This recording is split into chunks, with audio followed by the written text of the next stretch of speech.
En fait, il faut savoir que c'est vrai, aujourd'hui, au sein de la communauté musulmane, beaucoup de gens, ils n'ont pas compris le rapport avec la richesse, avec l'argent. Il y en a certains qui pensent que pour être un bon musulman, il faut renoncer totalement aux richesses, aux jouissances, aux bienfaits de la vie d'ici-bas.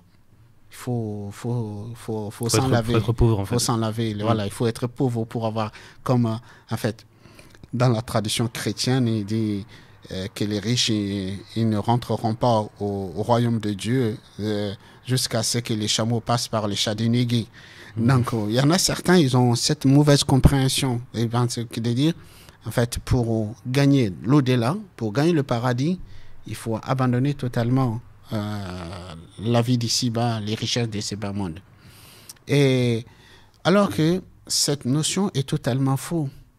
Cette notion est totalement fausse parce que quand on regarde la première génération de l'islam, notamment les compagnons du prophète sallallahu alayhi wa sallam, il y en avait beaucoup d'entre eux qui étaient très très riches. D'ailleurs, même en fait, en réalité, la religion ne peut pas se propager, on ne peut pas transmettre la religion sans la richesse, sans l'argent. D'où le fait d'avoir l'argent, mais que cet argent ne colonise pas nos cœurs, mais c'est un moyen, un outil qu'on a entre nos mains, qu'on peut s'en servir, c'est quelque chose de louable. Donc d'où, par exemple, dans le Coran, Allah subhanahu wa ta'ala, quand il parle del muttaqin, les pieux, ceux qui sont pieux, Allah dit Alif Lam Mim dhalika al-kitab la rayba fihi hudan lil muttaqin. Il dit ces livres, il n'y a aucun doute que ça provient de Dieu. C'est une guidance pour les pieux. Qui sont les pieux pour qui le Coran est une guidance? Alladhina yu'minuna bil ghaib, sont ceux qui croient au ghaib. Le ghaib, c'est tout ce qui est inaccessible à nos sens. On ne peut pas voir, on ne peut pas toucher, on ne peut pas sentir. En fait, ça nous échappe. Hein? C'est inaccessible à nos sens.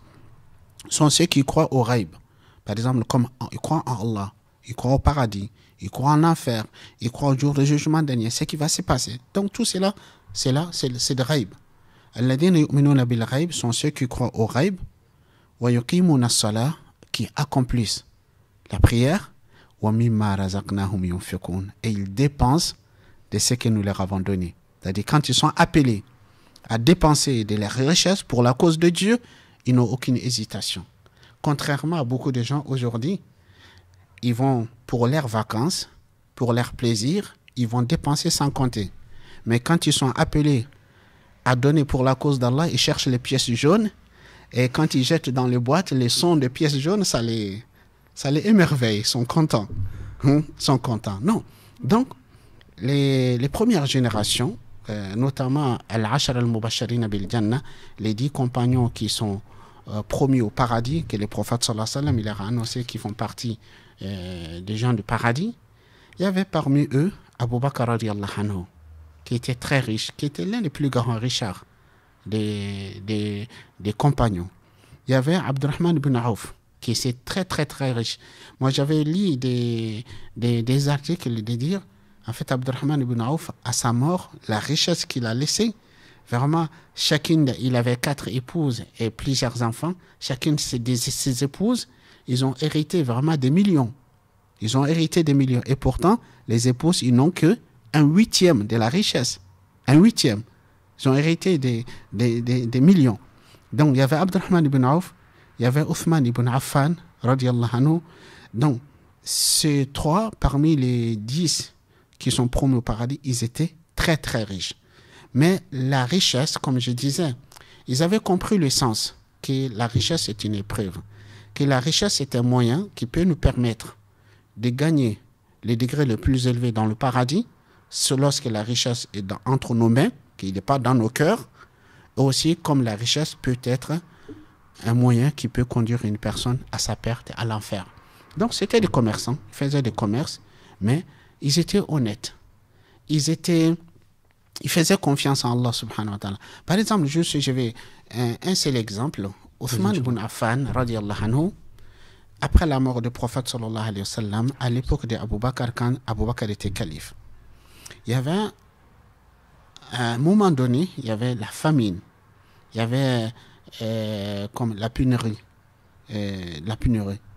Et au point où les musulmans, ils vont vers leur calife, vers Abou Bakr, pour se plaindre des manques, des vivres, des manques. C'est comment, je ne sais pas, il y avait une crise, comme aujourd'hui. Oh, Abou Bakr, on n'a pas quoi se nourrir, on n'a pas quoi se subvenir ses besoins. Abou Bakr, il a dit, j'espère qu'avant la couche du soleil aujourd'hui, que Allah vous donne une issue favorable. Effectivement, dans la même journée, il y a une caravane de 600 chameaux chargés de vivres qui arrivent à un moment où il y a une manque, il y a une pénurie, il y a une manque. Dans la logique des commerçants, il dit ouais, c'est une occasion pour faire des coups de fusil, comme les gens disent. C'est une occasion pour faire des coups de fusil parce qu'il peut gagner énormément. D'ailleurs, même quand la caravane est arrivée à Médine, les commerçants, ils vont courir. Ils vont dire à qui appartient cette caravane? À qui? À Othman ibn Affan. Ils vont aller vers Othman. Othman, on est prêt à te donner le double de ce que tu as payé. Il dit, on m'a proposé plus. On est prêt à te donner le triple de ce que tu as payé. Il dit, on m'a proposé plus. On est prêt à te donner 4 fois plus que ce que tu as payé. Il dit, on m'a proposé plus. On est prêt à te donner 5 fois plus. Il dit, on m'a proposé plus. Les commerçants se regardent les uns les autres et disent, mais Othman, nous sommes les seuls commerçants de Médine. Qui t'a proposé plus? Qui t'a proposé plus? Il leur dit, n'avez-vous pas entendu Allah subhanahu wa ta'ala dire, Man ja'a bil hasanati falahu ashru amthaliha. Quiconque qui viendra avec une hasana, une seule hasana, il aura 10 fois pareil. Êtes-vous prêt à me donner 10 fois plus que ce que j'ai payé? Ils ont dit, si on te donne 10 fois plus, on ne pourra pas le vendre. Il leur a dit, donc, il veut faire un coup de fusil, mais un vrai coup de fusil. Mais il ne fait pas avec les hommes, il veut faire avec Allah. Il dit, je vous prends pour témoin que tout ça, c'est une sadaqa fi sabilillah pour les pauvres. 600 chameaux. Ouais, chargés de vivre. Il dit, sadaqa fi sabilillah. Donc, en fait, réellement, ils avaient al-yaqin, ils avaient la certitude. Aujourd'hui, ça serait les hommes d'aujourd'hui. Ben, quand il y a une pénurie d'un denrée rare ou d'une marchandise, ben, ils vont abuser sur leur marge de bénéfice. Et mais lui, il dit, sadaqa, puisqu'il sait que les gens ils sont en difficulté, il dit, je donne sadaqa fi sabilillah.